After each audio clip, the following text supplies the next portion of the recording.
commission is still golden out there. And a lot of people are attracted to the financial services industry because, there's not a lot of places in Canada where regular people can make hundreds of thousands or millions of dollars a year, and often with fairly little overhead and startup costs.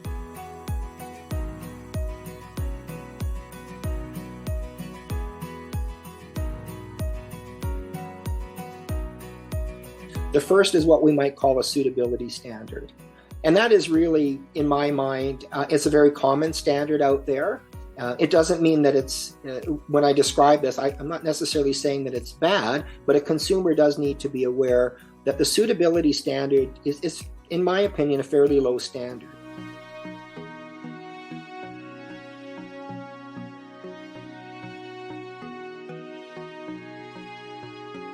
Up until a couple of years ago, the words financial advisor or financial planner were not regulated expressions.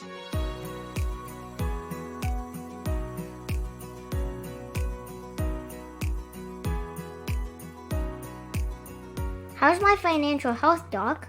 Welcome to the Financial Literacy Podcast for Healthcare Professionals, where financial security and wealth topics are not a taboo.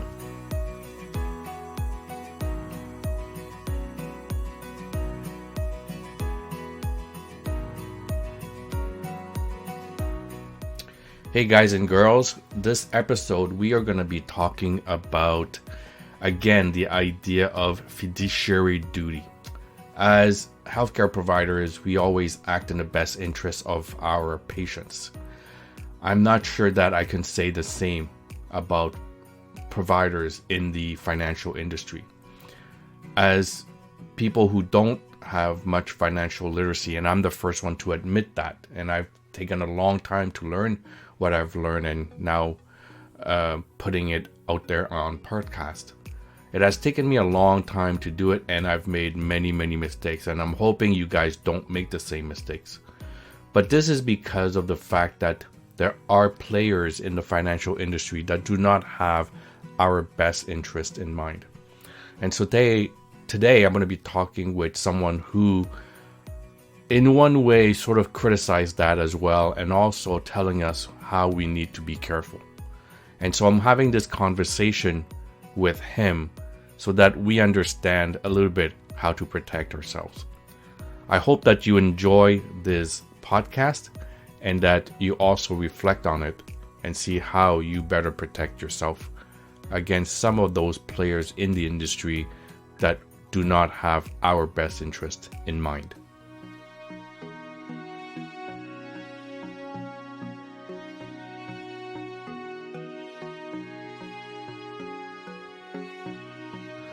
Welcome everybody to the How is My Financial Health Doc podcast, and I am your host, Traine. I am very happy today and delighted to have my guest on today. His name is Rod Barillo, and I'll introduce to you Rod in just a minute more formally. But I'm really excited to have this conversation because we're going to be talking about finance, but from a very different viewpoint, or maybe angle. And this is the angle of, with a bit of ethics, with a bit of accounting, with a bit of law into it, which is something we haven't really done on this podcast. But you understand at the end why we're recording this podcast and why I want the audience to sort of reflect on it. This podcast is really meant for reflection as a consumer. What are the things that we should be looking for, and how do we navigate through this financial industry? So the guest that I have on today, his name is Rod Barillo. Rod has been writing and speaking on the topics of ethics and wealth for over 30 years. His unique perspective are the results of an unusual background as a philosopher, as a award-winning financial advisor, as a Buddhist leader, as a financial services executive, and as a consultant to entrepreneur. Rod has a very interesting background in terms of how he pursued his career. During his undergraduate and postgraduate baccalaureate studies at the University of Toronto and Simon Fraser University, He focused on jurisprudence and applied ethics, including research in medical ethics. Upon graduation, very curiously, he entered into the financial services industry as a stockbroker's assistant and became a columnist, writing on topics of business and financial ethics. After that, he pursued a career taking him through every major sector of the financial services industry in a wide variety of roles, from frontline to retail sales to branch management to chief compliance officer and director. Professionally, Mr. Barillo went on to establish one of Canada's first exempt market dealerships, which became part of Canada's largest and best-known private equity dealerships. He served as a chief compliance officer and director before exiting in 2012. So that is a very, very long, illustrious career, and it's still not over yet. He's still writing and he's still very active. Mr. Barillo, welcome to the show. Well, thank you very much. May I correct one element of the introduction? Oh, what did I say wrong? Please go ahead. That's okay. It was the University of Calgary and not the University of Toronto. Did I say Toronto? You did. Yeah, that's okay. That Oh could my be God. a It very is the understandable bias. And it is the University of Calgary. Yeah, and imagining that you have a number of doctors that listen to your podcast. So to clarify, that was the Health Science Institute where I studied postgraduate level biomedical ethics, which is now just part of Foothills Hospital. And I think that's where the doctors do their medical training these days. But that goes back to about 1985 or so when I was doing that. Very well. Thank you for correcting me. And that is a lapse in mind. I don't know why I said Toronto. Maybe because it is a center of the world. Yes, maybe. I'm from Montreal, by the way, so Toronto Okay. has never been the center of the world for me until I moved here. Very good. So I'm very happy to have you on today because I've listened to a podcast of one of my friend Dimitri, and he was speaking with you about financial advisors and the ethics behind the work that they do. And then he talked about your book. You wrote the book called The Wealthy Buddhist. And so when did you write that book? I believe that came out in 2019. So I was probably writing it in 2018. But the writing on that, it was really a combination of essays and lectures. I speak internationally, and so I've been gathering up pieces that I thought would work for a book for quite a while prior to that. So I would call it, a writing and compilation, I think, in 2018 and then published in 2019. Perfect. So let's maybe talk about the book later, because I want to dive into a question, and then we'll come back to the book and we'll wrap up with, some message that you may have for us. Is that okay? Yeah, that sounds great.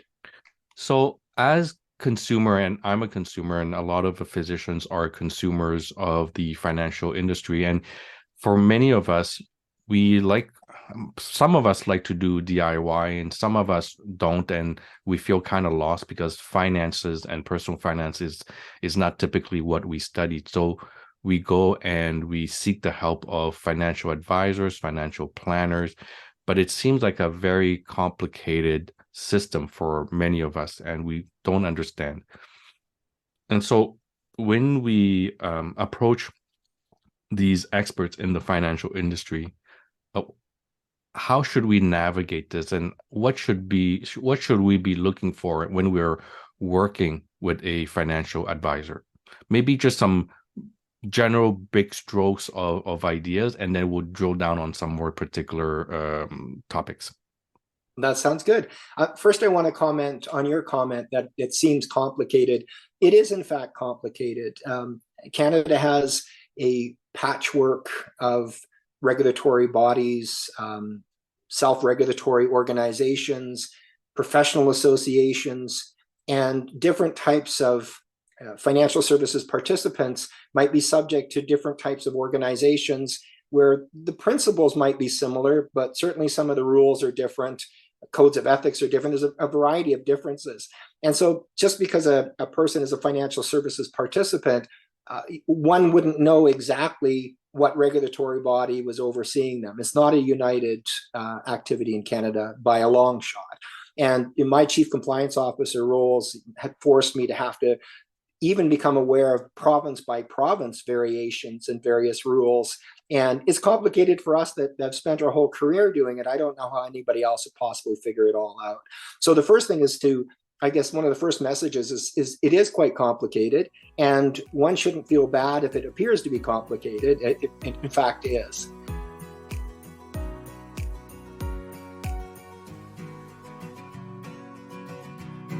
The second part of your initial question was, what should consumers, broad brushstrokes be aware of?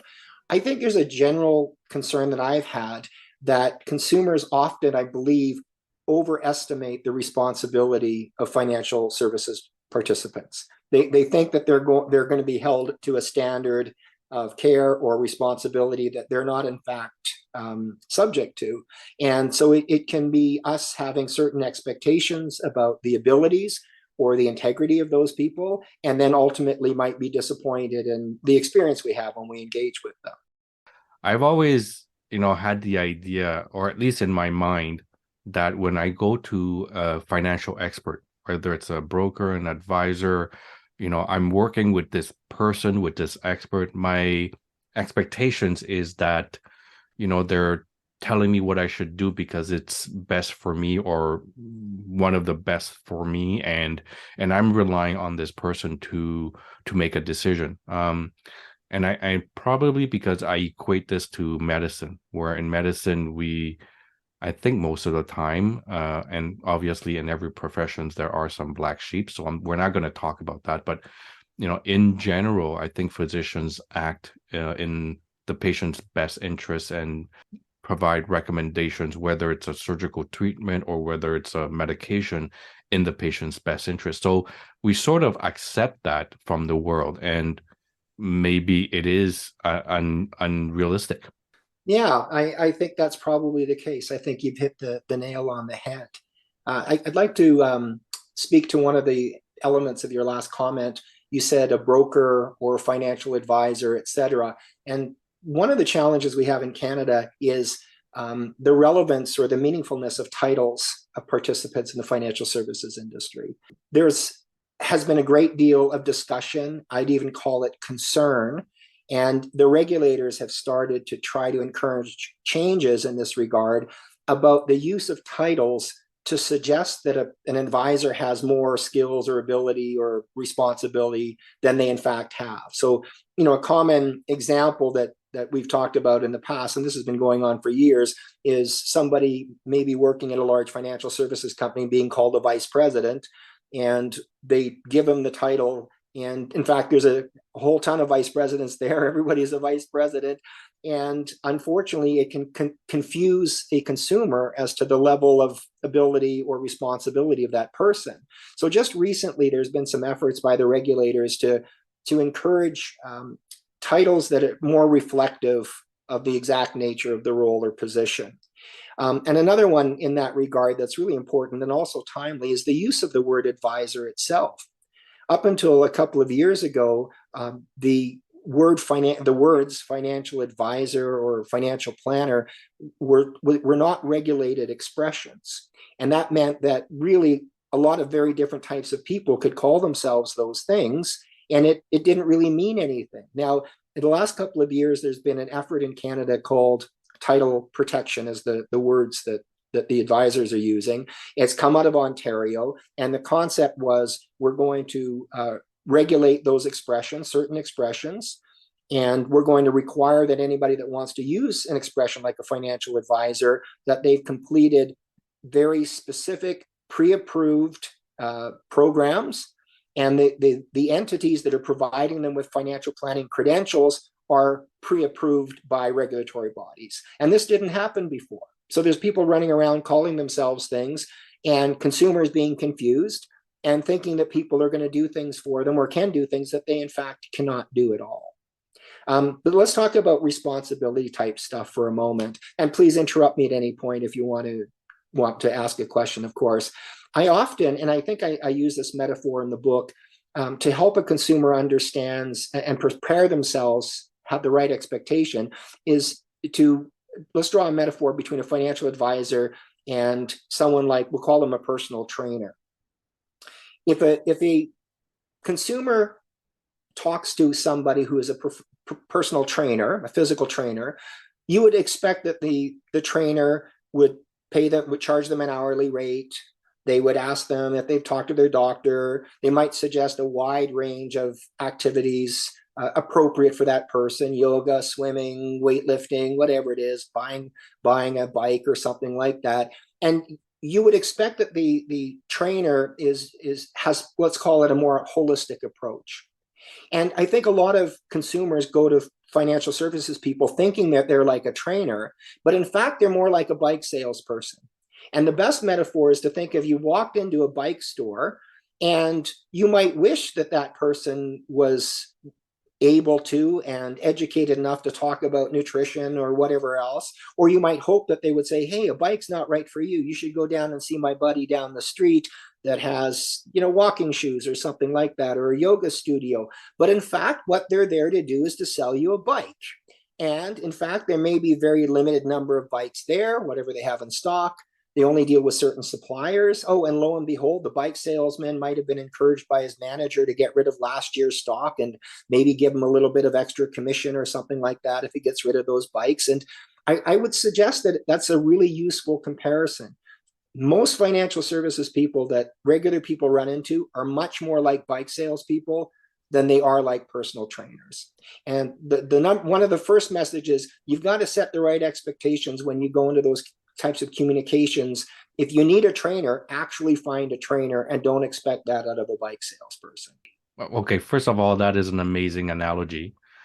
And second of all, it really destroys what I originally thought of what an advisor is, right? And here's why I say that. I speak to a lot to my colleagues, and when we come into a concept, a financial concept or a solution or whatever, the first few sentences that come out of their mouths is, let me ask my accountant, or let me ask my advisor. And so in our minds as physicians and maybe consumers in general, we think of our accountants and advisors and brokers as more than what they actually are. So we think of them as a trainer, not a bike salesman.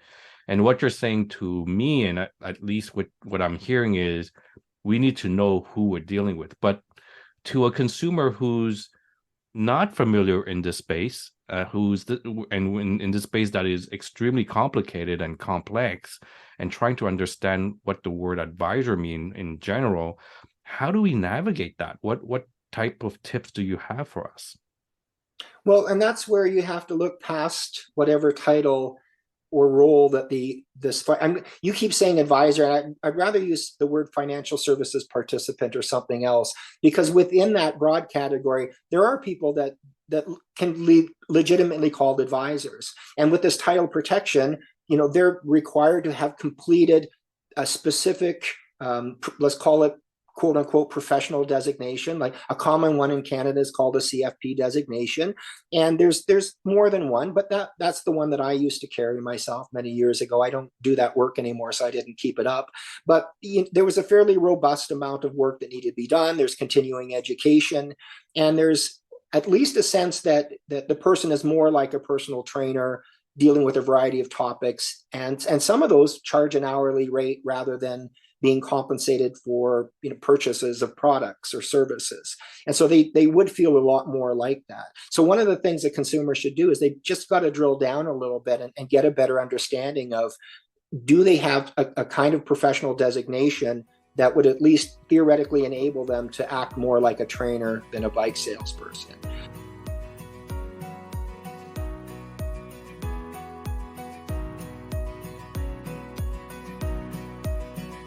But here's the other piece to it. It's the nature of their environment as well. So for example, if you walked into a typical bank in Canada, you might still run into people that, maybe rightly or wrongly, and depending on the province, are calling themselves a financial advisor. But of course, we wouldn't expect them to do anything else but sell us the products that bank offers. And, that's I feel like that to me feels a lot more like a bike salesman. I've got these products. I'm not going to send you across the street to my competitor or somebody else. I'm just going to sell you what I've got, what I'm told to sell you.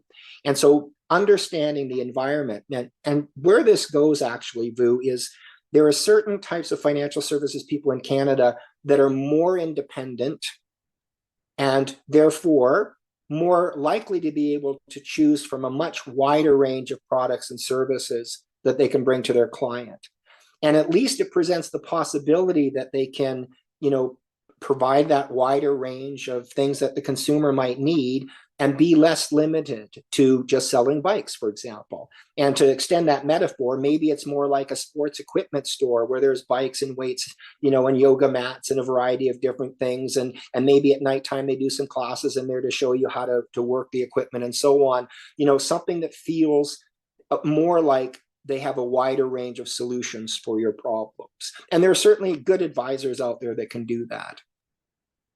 So let me drill down into the question a little bit more. I spend my entire day, dealing with people and caring for people and operating and whatnot. And now I'm ready to, deal with my personal finance. Any tips you would have, other than the setting, any tips you would have for us to say, well, I'm dealing with the bike salesman, or versus I'm dealing with this gentleman who sells bikes and yoga mats and gym balls, versus, I'm dealing with the other person who deals with the full spectrum of the financial planning services. Any quick tips that you have for someone like myself or someone like in my audience and say, you know what, I'm still quite confused. I can't tell the difference of who's who. You mentioned one designation, which is the CFP. Are there other designations that we should be paying attention to if we wanted to find those type of people or participants? Yeah, one of the other designations that I'm fairly familiar with is an RFP, and that's Registered Financial Planner. There is a PFP designation out there that I'm not as familiar with. My sense of it, and I don't want to get into trouble with any professional association, so I can just as my opinion or my life experience is that the CFPs and the RFP designation holders that I have personally met have been amongst some of the people that I would talk to personally. And so I'm not saying anything negative about anybody else, but the ones that I've found are those. And a great number of them are in environments that allow for a very wide range of products and services to be provided to a client. So I would ask them that, what kind of designation do you have? Tell me about that. And then, don't expect that they're going to say they might say it's the best in Canada or not. You might have to do a little bit of looking into what are considered to be the appropriate ones. But those are two of the more common ones that I'm familiar with. There's another type of question, though, that a person should be thinking about, and this is getting a little technical, but it's important. And I would ask this question is, what registration or licenses does this person have, this financial services person have? Because there's a wide range of registration categories in Canada. For example, a mutual fund salesperson has a certain type of registration category that doesn't typically allow them to sell other types of investments. If the only registration they have is a mutual fund dealer's registration category, technically speaking, they're limited to that product line. Now, a number of mutual fund representatives also keep a life insurance license that would allow them to sell life insurance products. But again, those are just two very small categories of the entire world of possibilities out there. So by their license or registration, they're not supposed to talk about other things. It also means that their obligation to the consumer is, of the lower categories relative to other types of categories. So let me give you another example. On the other end of the spectrum, we have a registration category in Canada called a portfolio manager. That registration could be from a provincial regulator, or it could be from IROC, which is a national self-regulatory body. But a portfolio manager is a very special kind of registration category for two reasons. One, that person has advanced education, advanced experience. This is considered to be a very high category. The regulators approve these people very, very carefully. It often takes several years to be a portfolio manager.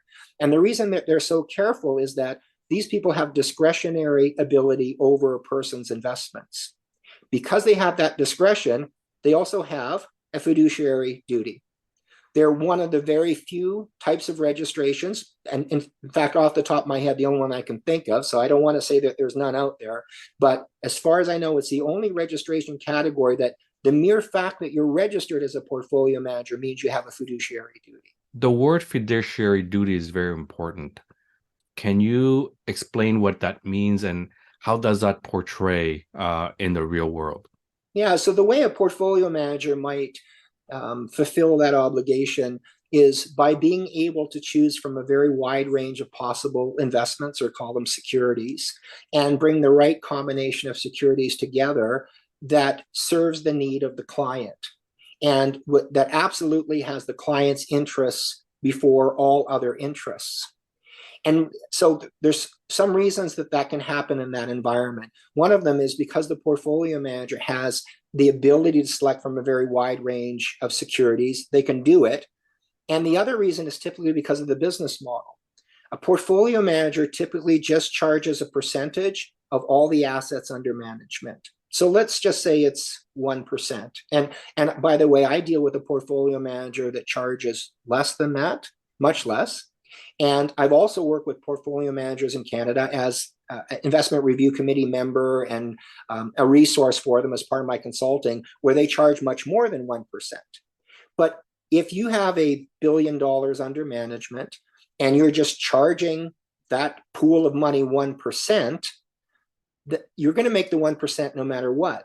So you don't go, well, I'm going to put this security in there instead of this one because I'm going to get paid more or less.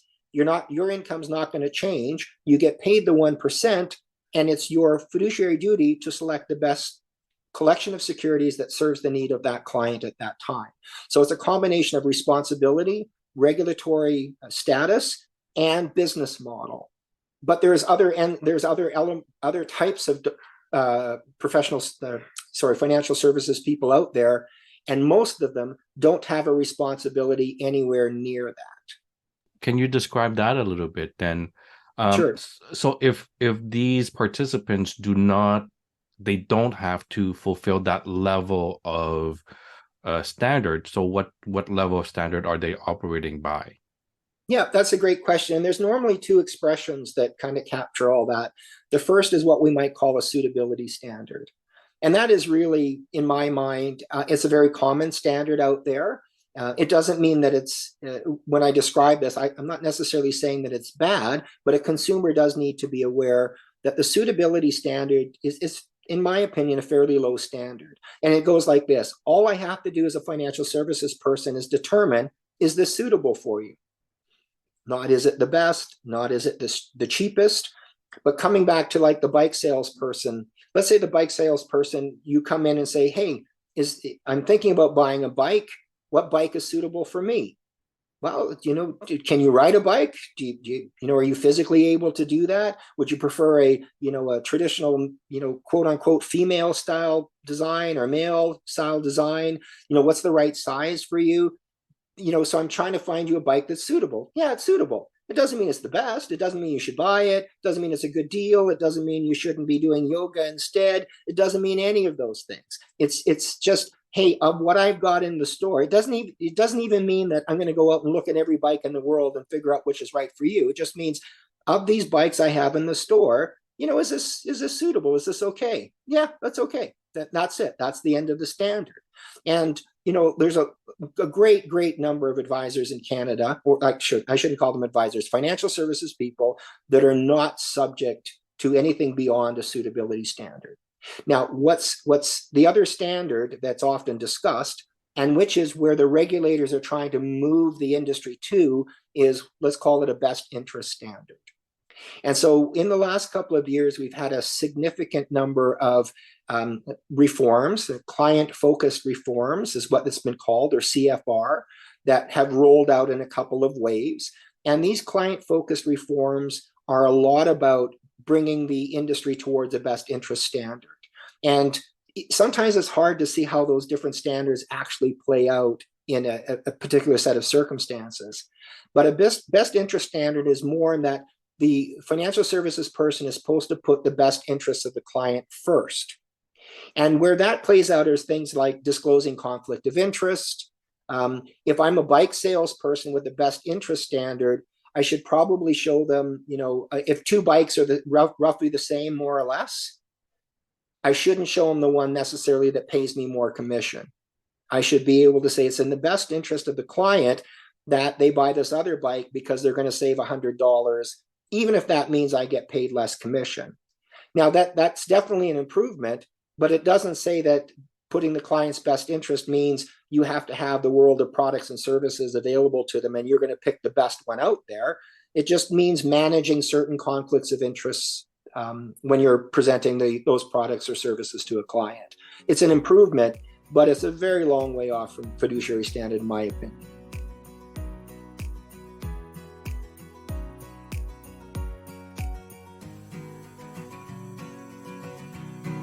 Coming back to your example of the bike salesman, so with a best interest standard, if we were to apply that level of standard, maybe the bike salesman would say, you know what, Vu, you're not even eligible or suitable for the bike. Maybe you should do, I don't know, core strengthening because of XYZ issues. The bike is not even suitable for you, right? So is that a good analogy of what a best interest can also look like? I would say that does happen like that. It's supposed to happen like that. A financial services person is supposed to be prepared, I think, not only from a regulatory perspective, but from an ethics perspective, to say no to a client and turn away business. Does that happen? I'm sure it does. I do wonder sometimes if maybe it should happen more often.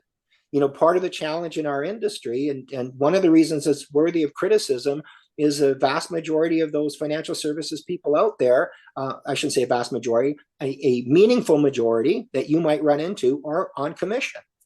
And so you might wish that they would say, don't buy my products, I think you should go elsewhere. But if they tell that to everybody, or they're not attracting enough people, they're not getting paid. Say unlike a physician where you come in, you talk to your client, many of you are going to get paid either way. If you tell them you don't need to see me for 6 months or a year, then that's good. You don't get paid. You got paid to provide that message. Financial services people that are on commission are not paid if they say go away, don't buy my product or service. So I do think that should be there, and I do see more of that. But it does open up the possibility that unless there's changes in the business model as well, that says, hey, you should get paid this. Well, I'm not saying you should. If it's possible for a financial services person to get paid whether you buy a product or not, that's probably going to be in the best interest of the consumer. But the industry is a very long way away from that. Now, there are financial services people out there that do what's called fee-based or fee-only services, and there's variations out there. So a fee-only might be, hey, Vu, I'm going to charge you $500 an hour, and it's going to take us 10 hours to get you organized, and then we're going to meet, once a year. And I'm just going to charge you, and you're going to pay, but now that I'm not trying to sell you anything, because I'm not going to get paid anywhere else. That is a business model that's out there, fee only. Fee-based might be, hey, I'm going to charge you to do a financial plan, but if you implement the plan with me, then I'm going to rebate you some of those fees as we implement. And they start to become this combination of a fee for service as well as compensation for selling other products and services. So there are possibilities out there for consumers to find, let's call them financial services people that are maybe a little bit more objective, but commission is still golden out there. And a lot of people are attracted to the financial services industry because, there's not a lot of places in Canada where regular people can make hundreds of thousands or millions of dollars a year, and often with fairly little overhead and startup costs. And often, you guys have to invest a lot of money and time into an education. The educational threshold for a lot of people in the financial services industry is pretty low. So is there a regulatory step to move towards maybe more education moving forward? Yeah, there has been discussions out there about whether or not certain financial planning designations should require a university degree. And parts of the accounting industry went through that, let's call it a generation ago. The CMAs, for example, which don't exist anymore, chartered management accountants, they got rolled up into with the CAs and the CGAs to become the CPA designation. But originally, the CMAs did not require a university degree. And then at some point, they decided to make that a minimum standard. There's a designation in Canada in the accounting space called PBA. Sometimes, depending on the province, that's either professional business accountant or professional, or what's the other one? Public business accountant. And they do not require a university degree, but they do require sufficient education, often college level, as an introduction to that accounting thing. So in the financial services space, it's not normal that anybody historically was required to have a degree. And in fact, there was an instance where I was speaking in Toronto, and it was mostly panels. This is a pretty high-end conference. I was one of a couple of keynote speakers there.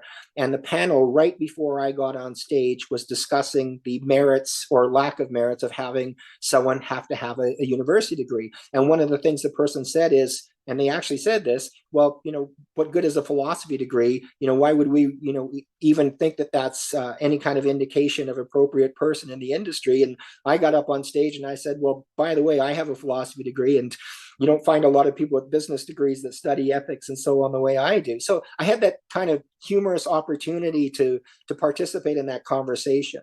Most people are not required. And if you ask my general opinion, I'd say, you don't really need a university degree.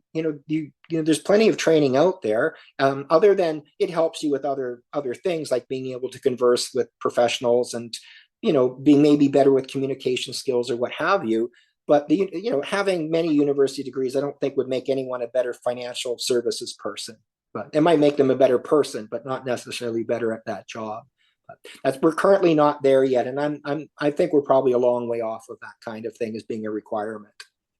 Every physician could have a list of questions, and just like if you were looking for a romantic partner, you might have that list in your head of things that your minimum criteria. And you could have that of a financial services person. Say, hey, did you go to university? What did you study? And do we click on those things? Sometimes liberal arts background people bring a very different perspective to these activities, and that might be great. You might have a better experience with a person like that, but you can always ask them. Absolutely. I mean, even in my profession as physicians, we don't all come from the same mold. Some of us come from a science background. Other people come from an engineering background. And I've had a few people come from the arts and philosophy background. And we all bring our own little expertise and our own little ways of, figuring out the same problem. So I think that diversity, even within a profession, is good. You mentioned earlier, things that consumers can look for. Obviously, the designation. The second thing you mentioned was the setting, the and what framework you're seeing this financial participant. The other thing you mentioned was, okay, how about the business model? What business model are you working on for your services? Anything else? Big things, general things that one more thing that a consumer can look for or try to assess.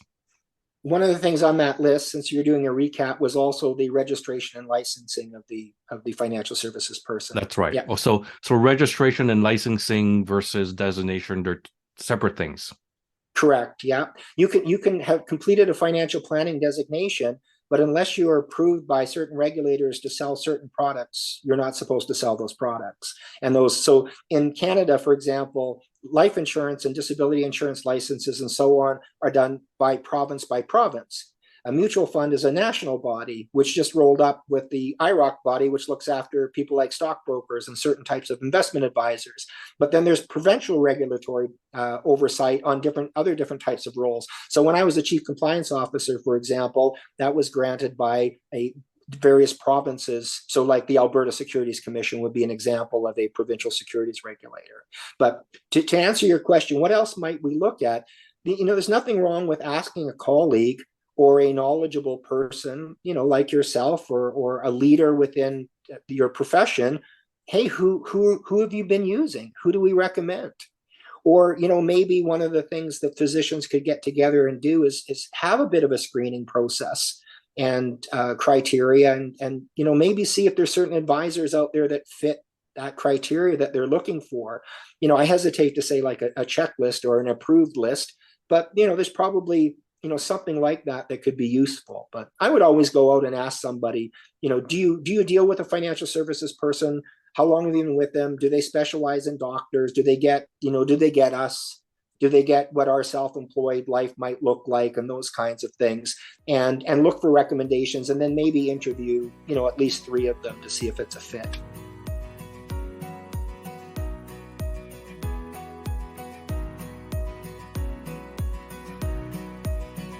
We've exhausted this topic quite a bit, and so thank you very much. I want to come back to your book, if you don't mind. Tell us a little bit about the wealthy Buddhist. I know that there's a lot of ethics and philosophy behind this book. So coming back to what we've just talked about, how does your book talk about those topics, and how do they relate to each other? Yeah, so part of my motivation behind the wealthy Buddhist was a belief that I have that some people think that to be successful financially, they need to give up, ethics, or they need to set some of their integrity aside.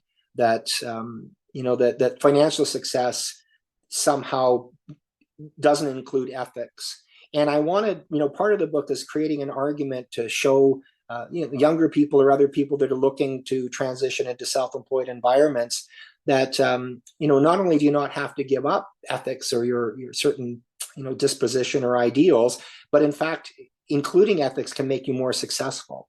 And the argument that I make within the book is proposing that by thinking of business in terms of solving problems for people, by making their lives better, by a Buddhist expression might be reducing suffering and increasing happiness, that if you do that and you're compensated appropriately for that value you give them, you can become quite wealthy doing that. And if your wealth is created by improving people's lives, and I'd say that's true of many physicians, then don't be apologetic for becoming wealthy. In fact, use that as an example of how much good you've done. And so that was part of the message within the book. In Buddhist philosophy, there's one of the kind of premises, if you will, or one of the initial concepts is called right livelihood. And so basically I expanded on this concept within the book and include livelihood is not just about how you make the money, but how then you spend the money. Because if I'm engaged in right livelihood and I'm making people's lives better and I become wealthy doing that, then I maybe also have an obligation to spend my money only on those services and products that are making my life better, because it's helping other people run ethical businesses. So for example, I might wonder about certain types of products. Cigarettes are a classic one that is a type of industry that arguably doesn't improve quality of life. You might say the same thing about soft drinks and some other products out there, that they're successful businesses, but are they making people's lives, objectively better or not? It's a question I raise within the book. Some of the things I deal with in the book, there's chapter 9, for example, is called, "Is the financial services industry trustworthy?" And I approach this from a specific perspective on what trustworthy means. It means the ability and the integrity to fulfill the value proposition that you've communicated. And it sounds technical, but it's basically saying that there's certain people out there will give a consumer the impression they can do certain things for them, but they don't in fact have the ability and or the integrity to deliver that. And it calls into question their trustworthiness. Can I give you a kind of an interesting example that might surprise some people? Absolutely. Back about 2007 or 8 or so, I was on a speaking circuit on a paper that I'd written called "Move It or Lose It." And I was talking about the belief that I had the market was going to correct sharply, which it actually did. And when the last time I did a speech on that, I was in Las Vegas at a big conference. And the very next day, Lehman Brothers actually announced their bankruptcy, and that kind of set things into free fall for a while.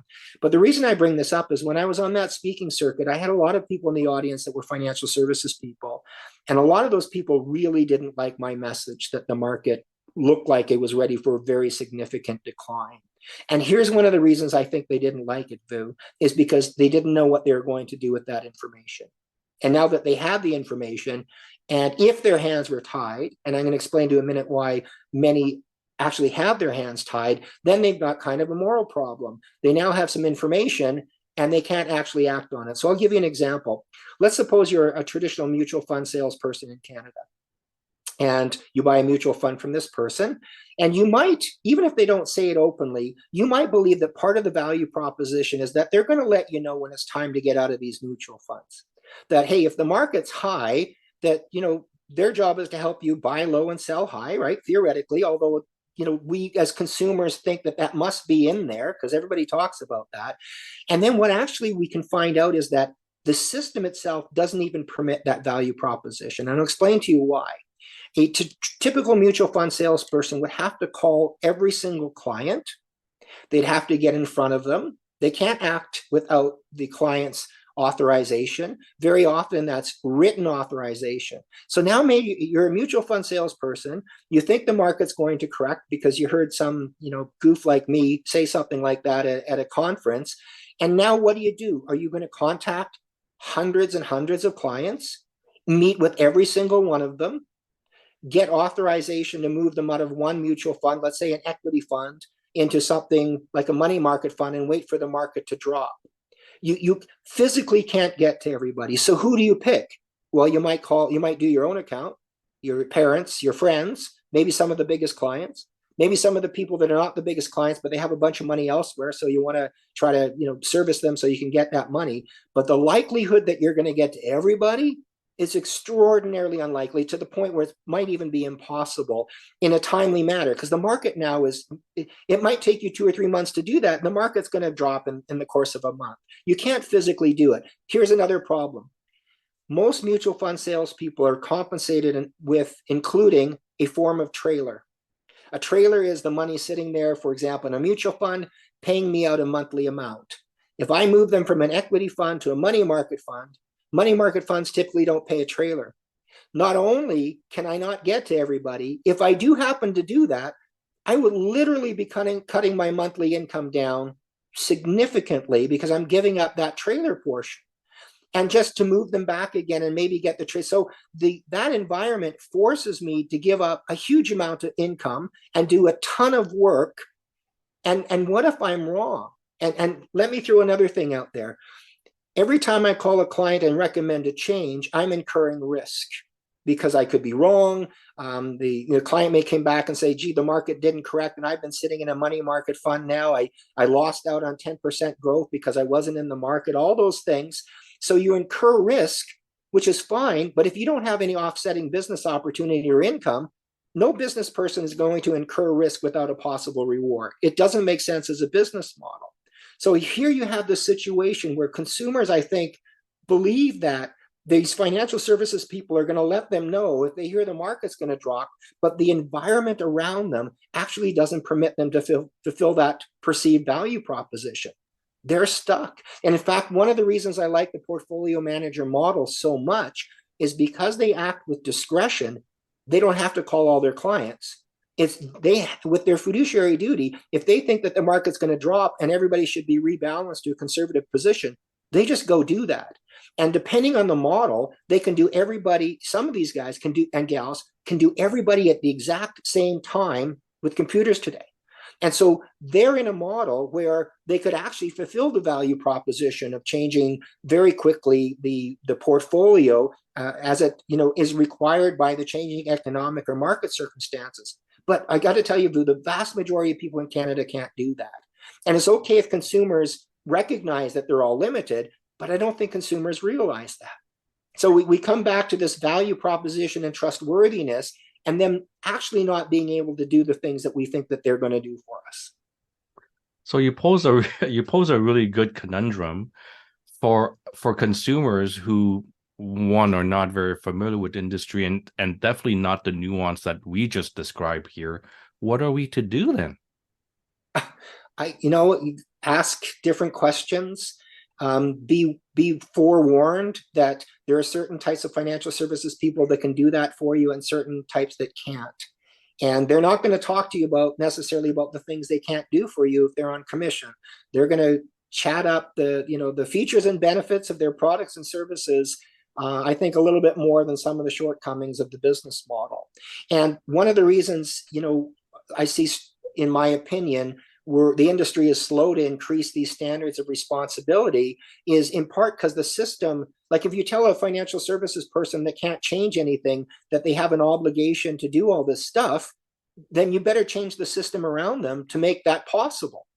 Otherwise, you're giving them a responsibility, but no ability to act on it. And that's one of the reasons I think that there hasn't been this dramatic movement towards increased responsibilities.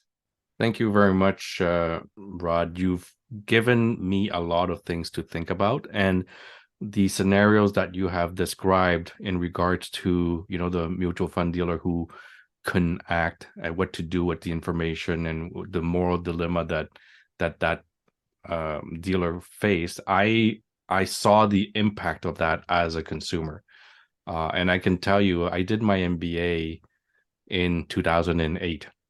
Just before the crash, and my professor, the accounting professor, revealed to us in class that the market's gonna tank because of XYZ reasons, and I wasn't bright enough to understand it at that point, but it had to do with subprime lending and all that. So he was warning us that the market was gonna tank, and so it just so happens that there were a few people in my group, in my cohort, who were also financial industry people, as you call them, and it's very funny because I had a chat with that gentleman, one of them, and I asked, what do you think of what the professor just said? And whether he knew or not, or whether he wanted to say or not, or whether he saw it or not, his answer to me was, "Don't worry about it." And then the month later, the market tanked. So I definitely see what you were talking about. I definitely have experienced that as a consumer. And so it makes me think that, all the things that you've mentioned, the different tips that you've given us or great tips for us to pay attention to. But I think at the end of the day, what I'm hearing from all this is be an educated consumer. Yes. Yeah. And that's the message I think I get out of this, and that's the type of message I've been pushing in my podcast for a long time, is that as consumers and as physicians, we cannot just delegate and give away. We have to somehow learn the basics of this, and also take control back of what we can control. Of course, we cannot control the market. Of course, we cannot control the interest rate, but there are certain things we can control, and there are certain things we can learn to protect ourselves a little bit better. I agree. Yeah, education is so critical. I in some respects, I feel bad for those financial services people, like the one you just referenced from your class, who said, "Don't worry about it." A lot of those people are, because they can't go and make all these changes for their clients, they're actually taught to tell their clients things like, "Don't worry about it. These are not your numbers. The market will go up and down, but you're not retiring for 20 years. So don't think about it." And in part so that you just stay put. The best situation for the financial services industry is if everybody put their money someplace and just left it alone, and they recoup all the fees and do as little work as possible to get that. To actually have a system that's moving people in and out of various equities, and there are people out there that do it, and and some of them, they could be good at it or not, I don't know, but there's a great number that can't do that kind of stuff. It's one of the reasons I only work with portfolio managers myself personally on the public market stuff. I'm hoping in the future, and maybe this is a topic that you've already covered, but a lot of what we've talked about today are really advisors and professionals in the public market space. The entire universe of public market or private market investments, that's the area that I've been specializing in. The dealerships that I own focused on that. My work as an analyst focused on that. That universe of private investments, there's so much in there that, in my opinion, is way more compelling than public market. And most consumers are not adequately introduced to those types of products, in part because I think the financial services industry is at large, the big institutions out there, they don't want consumers to get excited about that stuff. That's not their business model. And so they're not given the information. Nobody encourages them to leave the bike store and go buy a skipping rope, down the street, even though the skipping rope could be awesome. They're not encouraged to go look at that. So maybe one of these future interviews, we could talk a little bit about the professionalization of the private market space in Canada and where that, might create some really interesting possibilities for consumers. Absolutely. I'm going to take you up on it, and I hope you won't turn me down next time. I did have a podcast on exempt market products and private investments very early in my podcast, but I think it's time to revisit that, but looking at it from a different perspective and with your lens to it. And I think it's important for people to learn about, the exempt market and private equities. If the big institutions and the pensions are doing it, we should at least know why they are doing it. So I think it's a great topic to revisit for sure. Excellent. So Rod, thank you very much for coming on this show and giving us little tips and golden nuggets. I find them to be golden nuggets. So I thank you very much for that. If there was one message that you want to send out to my audience today, it's burning off your chest, you must say it before we leave this podcast, what would that be? I keep listening to alternative sources of information like VU on these topics. If you just keep going to financial services people to get information, they're going to just give you what they want you to hear, and it won't necessarily be the full story. So that part of your becoming better consumers is by paying attention to these kinds of podcasts and getting these kinds of perspectives on things. Wonderful. Thank you very much, Rod. And you're in Calgary, not in Toronto, so I'll remember that for next time. Okay, thanks a lot. Thank you very much for listening this far to this particular podcast on the topic of standards of suitability versus best interest. I hope that it has provided you some food for thought, and hopefully it will jog and trigger some reflection on your part to figure out whether you are dealing with an advisor or an accountant who is providing best interest or suitability only. And it's not easy to figure out unless you understand the incentives and unless you understand what are the different options you have. Are you dealing with a bike salesman or are you dealing with a personal trainer? This is something you need to figure out. The earlier you got this figured out, the better it is for you. I hope that you enjoyed this podcast and this discussion with Rod. If you have, please share it with your colleagues, with your friends, with your neighbors, with your cats and dogs, and please stay tuned for our next podcast. Thank you very much. How is My Financial Health Doc podcast is hosted by Dr. Traine. Dr. Traine is a physician with a special interest in personal financial security and wealth education. Dr. Traine does not render or offer to render personalized investment or tax advice through this financial podcast. The information provided is for informational purposes only and does not constitute financial, tax, investment, or legal advice. Please confer with your advisor, lawyer, or accountant for specific advice.